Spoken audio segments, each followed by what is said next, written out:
In this video, I want to show you how you can make a simple homemade jig that lets you cut wedges for construction purposes. Now, if you've built anything at all, really, any kind of outdoor project or finishing your basement or a little shed or anything like that, you'll know that wedges can be very helpful. There's often need to fill certain gaps or to raise different parts up, setting doors, all kinds of things. Wedges often come into construction like that, and one way to get the wedges you want is just with some cedar shingles. I mean, they're already wedge shaped, so you can just cut them on the table saw the width you want, and away you go. But there's two problems with this. First of all, you might not have cedar shingles. You might not want to go out and buy a bundle just so you can do that. Another issue is that cedar shingles have a pretty specific ratio of thick end to thin end and a certain length. So as long as you want a wedge that looks like this, then you can get that from a cedar shingle. But what if you want one that's thicker at the end or longer or shorter? You're out of luck unless you make your own wedges. And it's super easy to make them with this jig that I want to show you. You can use scrap lumber. Scrap 1.5 inch thick lumber works perfectly for this. So what I'm going to do is I'm going to use this piece of wood for my jig, and this kind of crummy, split-prone piece of wood I'm going to turn into some wedges. So the first step is to cut the length of wood for your jig that's the length of wedges you want. So, I mean, I could choose anything. I'm just going to mark this here, and I'm going to make my jig long enough to cut wedges from that particular scrap of wood. So I'm just going to pop over to the chop saw and trim this off. So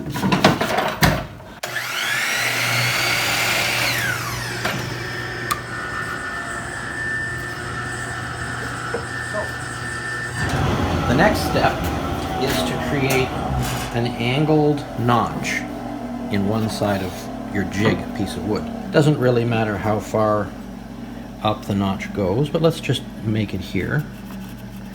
And let's make these wedges fairly blunt. So fairly wide here, going to a point at the end. This is not the kind of geometry that you could get from a cedar shingle, but sometimes you do want a wedge this thick. So that's the notch, the angled notch that I'm going to cut out of this piece of wood. I'm going to use a jigsaw for that. So I've got my jigsaw here. I'm going to make the first cut here, and then I'm going to make an angled ripping cut there to get that notch. You could do this with a handsaw if you wanted to.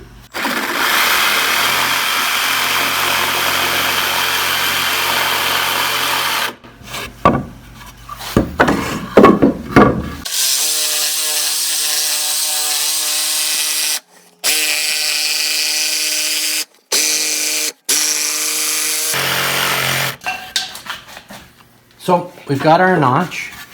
I did it with a jigsaw, so it's pretty straight, but it doesn't have to be really straight.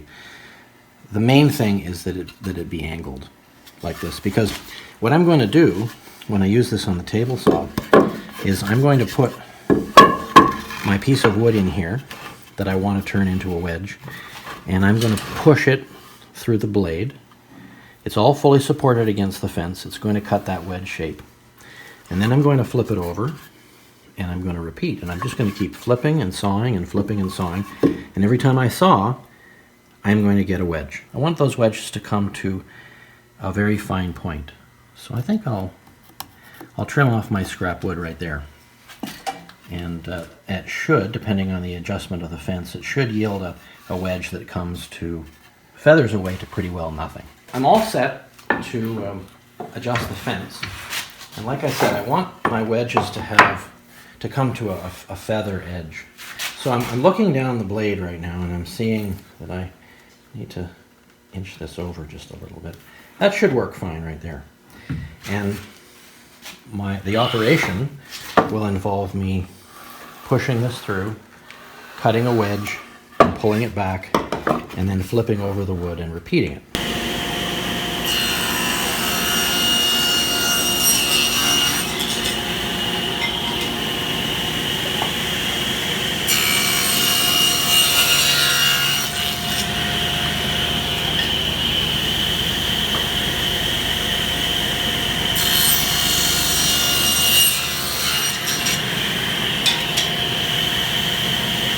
So I've got some really nice wedges here. My only complaint would be that the ends didn't come quite to the point that I wanted to. So I'm just going to nudge that fence over a little bit closer to the blade, and I should get the feather pointed wedges that I really want.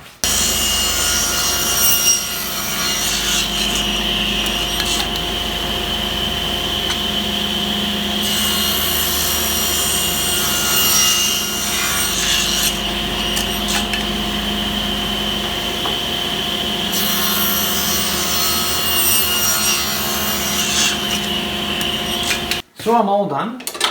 I've got the wedges I want. Here's the feathered edge I was telling you about. These are quite short and squat. Sometimes you need wedges like that. I could make them as long and as thin as I wanted.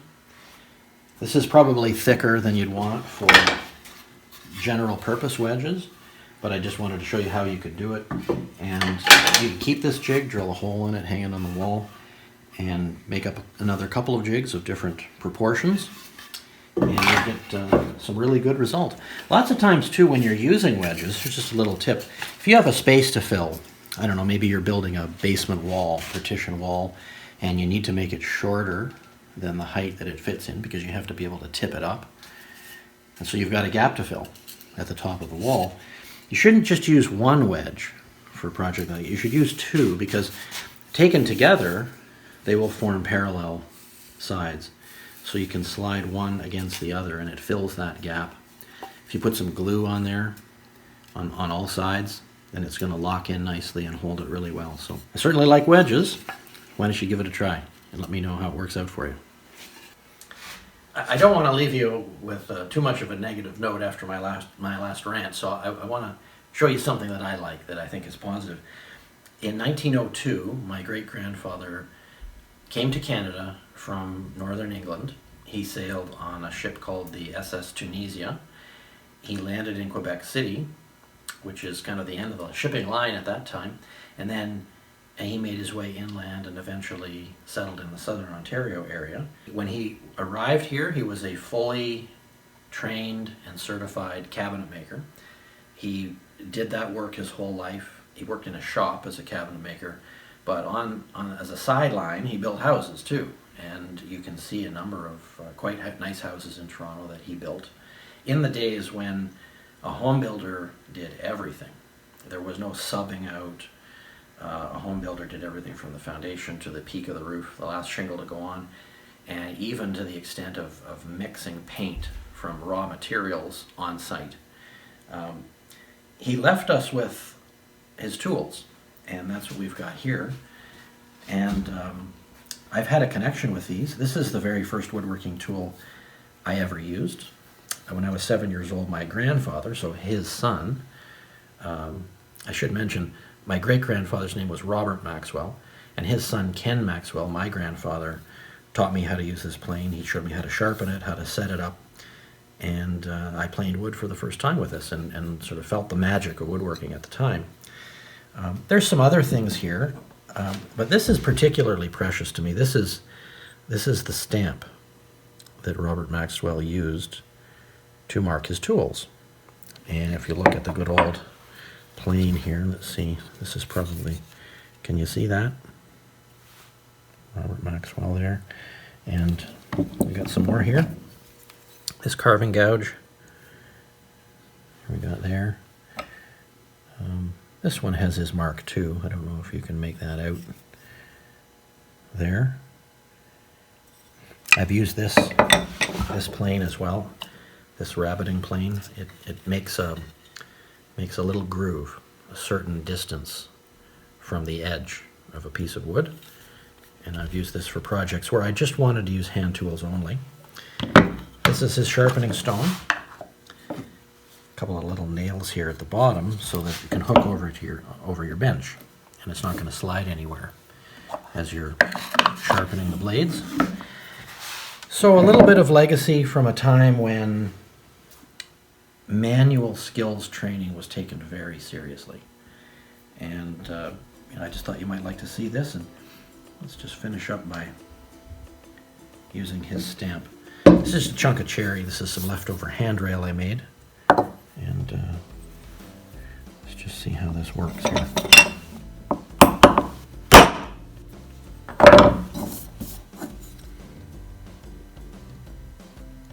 Thanks for joining me again this week. Subscribe, like, hit the notifications bell so you know when I put new videos out. And be sure to check out my website. The information's in the description box. You can sign up for my newsletter there. Almost 30,000 people get it every Saturday morning. They love it, and I think you will too.